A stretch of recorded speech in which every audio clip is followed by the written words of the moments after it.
Hello, Brian from the Mild Headache Brian here. And Everything Everywhere All at Once is the greatest movie with an overly cumbersome to say but thematically appropriate title since Once Upon a Time in Hollywood. This is the latest project by the directing team Daniel Kwan and Daniel Scheinert, also responsible for the quirky but sometimes overbearing Swiss Army Man, a film I enjoyed but understand if the twee, often random, hipster aesthetic it's going for annoys the hell out of you at how specifically it targets, like, trigger-happy Letterboxd users. And laying it on the table, Everything Everywhere is Daniel's taking that formula, that blueprint, removing all of its flaws and turning everything else up to the absolute maximum. This film is an incredible, rare specimen that delighted me without end. If the theater where I saw this hadn't been closing because it was midnight, I would have gone back inside and bought another ticket. I've almost been dreading reviewing this film because it is so massive and impossible to properly surmise. No matter how long I talk, something I loved about it will end up on the cutting room floor, let alone trying to do this without spoilers like wow. The impression of the plot given by the trailer barely scratches the surface of this rabbit hole the film tumbles indefinitely down. Where most films like this will introduce a singular gimmick within the first act and the rest is a boilerplate plot with that gimmick dangling off the side, Everything Everywhere is always reinventing and expanding itself. It does not take long for the plot to kick off, the rest of the film maintaining a blastingly fast pace as something hilarious, or thrilling, or quirky, or strange could be seconds away at any given moment. The script has this tremendous ability to train you into putting up your guard against the unexpected, and yet always to blindside you tactically with something new and exciting. Just when you think a character is gonna go left or right, instead they get knocked out of the screen like when you die in Mario 64. Plot-wise, Everything Everywhere is difficult to explain because of how little you can glean from the trailers compared to what's actually in the film. Michelle Yeoh is a miserable Chinese immigrant married to Short Round from Indiana Jones and owns a laundromat. Trying to balance her life caught in between a series of forces like accepting her lesbian daughter, trying to please her set-in-his-ways father, an imminent divorce, and being audited by Jamie Lee Curtis. On the surface, this is a deceptively tame opening, and at odds with the massive cacophony of twists and turns once it gets going. But as Yeoh learns her role in this multiverse-spanning battle, you come to realize every single thing that happened was actually laying the groundwork for something else. There is nary a concept, a theme, a joke, a twist, nor action scene which is not established naturally, ceremoniously somewhere else. The name and story imply totality, the multiverse representing every possibility wrapped into one. Everything, everywhere, all at once. This overwhelming flow of ideas is integral to the film's purpose both thematically and experientially. Even as far as genre, Everything Everywhere has no singular focus. Is it action, sci-fi, drama, an existentialist balancing act you'd see out of Linklater or Kaufman? You could argue it's any of these, or you could argue all of these. This attitude of totality extends into the performances. As the characters navigate each of these genres, that places different demands on these actors. They will even have to portray versions of the same person from different universes inhabiting their body. And just through the way they carry themselves, the audience can tell when each version is inhabiting them. The direction and performances in Swiss Army Man were fine, but I don't know how Daniels improved those things to this level. All credit to the actors as well to navigate a script like this. Most Americans know James Hong as the duck who started the Holocaust from Kung Fu Panda, but he's pulling off so many emotional and physical notes just for this side part. He's acting circles around people who can barely pull off one convincing role. And then Ki-hee Kwan comes back out of nowhere giving a performance like he's been an A-list comedic actor for decades. Michelle Yeoh has the hardest job seeing as she's the locus of the plot and has to play against a movie constantly throwing so much at you. She has to be funny, hapless, sympathetic, and motherly to name a small few. The variety of demands placed upon her as an actress is as bizarre and varied as the rest of the film. And she not only avoids being swallowed up by it, but thrives and bends it to her will. This is the best lead performance I've seen outside a Julia Ducournau film since The Lighthouse. Where it reels things in a little is tone. I know what I said about its cross-committal genre, but Everything Everywhere is rooted in comedy just about every place you look. Even if it tries to, pin down the meaning of life or whatever, it never takes itself that seriously. The newfound cultural imprint of the multiverse is an open sea of aesthetic directions to explore. Here, going in ones which allow you to laugh at how silly it actually is. The stakes of the film are never sacrificed, but the logistics and rules of this multiverse are crafted in such a way which forces the characters into such goofy actions and situations, performed with the seriousness of people fighting for the fate of all existence. Many fixtures which embody the film's sense of humor also inform gigantic, pivotal elements of the plot to let you know, ultimately, this is all supposed to be entertaining and fun without getting in the way. What few boundaries are established are just there to keep the mildest of surface tension, preventing it from complete shapelessness. If a joke happens to not resonate with you though, Everything Everywhere reincorporates every joke to its natural resolution and then 5 steps further, which is a great show of creativity and commitment when they work. But even for me, there were 1 or 2 running gags which stretched themselves too thin.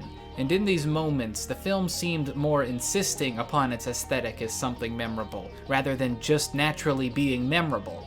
The few detractors this film will inevitably attract are gonna feel the film's trying too hard, a bad combination with the same cutesy silliness of Swiss Army Man, even if there are fewer instances of Daniels cramping their eyelids winking at you. The action is comprised almost entirely of martial arts, which Yo is no stranger to, obviously, but even the recurring side characters are portrayed by experienced stuntmen and etc. from the likes of Shang-Chi, for example. Fights themselves are fast and often carry the film's comedy into them.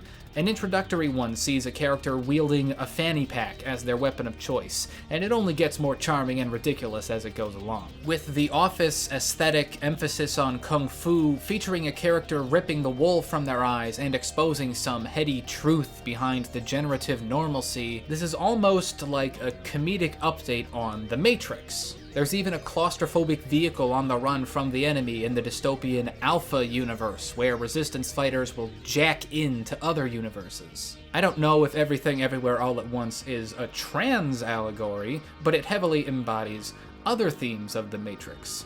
Someone finds themselves in a loop of deteriorating reality as things become more and more disappointing and frustrating without knowing why. And turns out there's a reason behind why, which illuminates not only their place in the world, but their perspective on themselves. And it hits these notes without being sappy or pretentious or pedantic. At times, it feels like the character relationship between Yo and the villain is just the villain blowing things out of proportion, but besides that, it's real good. To this film's advantage over even The Matrix, the latter never seemed to me like the characters were taking advantage of the powers it's implied they have. It's one of my favorite movies, but upon hearing the world around them is a reprogrammable construct controlled by nothing but concentrating on the fact it's fake, it doesn't really seem like it. Everything Everywhere is definitely more enamored with the possibilities implied by the aesthetic behind the curtains. Intermittently, there will be these brutally quick-cut sequences of close-ups on different universes' versions of Yo, like the film is overstuffed with ideas and gleefully throwing out as much as it can. The way aspects of one universe will sometimes bleed into another under the film's rule set keeps the story unpredictable and engrossing. There is a scene of Michelle Yeoh landing in a different universe, where she's in a movie theater watching the film Everything Everywhere All at Once. My lone serious gripe with the film is that the obsession with limitless possibilities sometimes leads Daniels to fix on ones that don't respect multiverse logic. I'm not gonna spoil it, but some of these alternate realities don't make sense by the film's rules. For instance, the very concept of a proper multiverse implies a universe for every possibility, as in, the universe has gotta be possible. And yet they'll go to particular universes with a difference that is physically or anatomically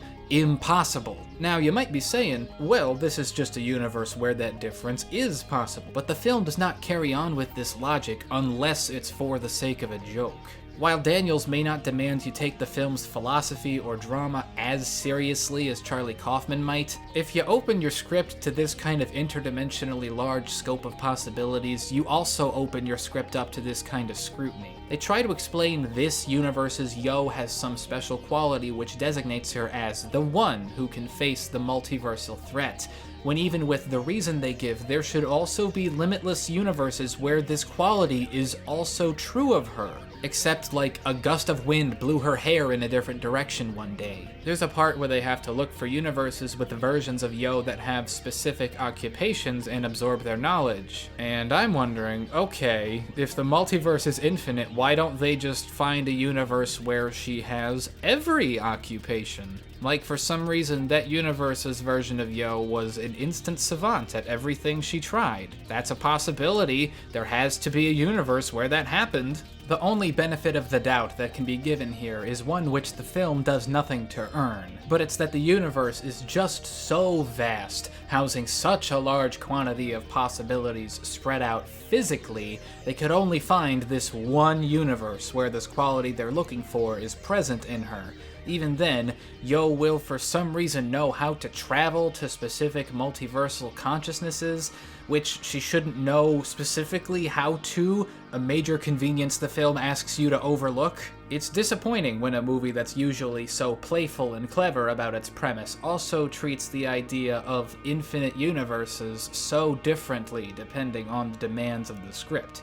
Yeah, sure, there are so many universes, there are even ones which are impossible according to the laws of physics, but there is one universe where you become a lawyer, and one where you become a doctor, instead of millions where you are a lawyer, but your favorite food is different. In the long run, these flaws are completely washed away at the raw force of the film's presentation. The story is not hard to follow, but difficult to understand, if that makes sense. It requires you unlearn the idea of grounding yourself in a location or timeline to understand, okay, which character is where, when is the scene taking place, how does this scene fit in sequentially with the scene in this universe, what do each of these versions of the characters feel? The surface level of the film is a tense, great story about this family and them choosing contentment within their lives, but this is a movie which gains so much from the sensory experience it delivers, rather than simply the events in the story. I know I compared it to The Matrix in terms of plot, but if I could compare this to any movie in terms of experience, it's probably Enter the Void, and that is not a sentence I thought I would ever say. It kinda beats you down with a fragmented, schizophrenic narrative, but it's like a good thing. By the end, I was emotionally overwhelmed. Not necessarily at anything that was happening on screen, just under the weight of all the movie had put me through. More than any movie of the past couple years, an experience like this, pushing these kinds of boundaries, is what I want more movies to be doing. In an ocean of washed out homogenization, this film is so far beyond the average film, it's ridiculous. I cannot recommend experiencing this film and the near limitless, mesmerizing possibilities realized within it. I'm giving Everything Everywhere All at Once a 9 out of 10. So hey, did you like this movie more than me? Less than me? Well, if you care to, please tell me.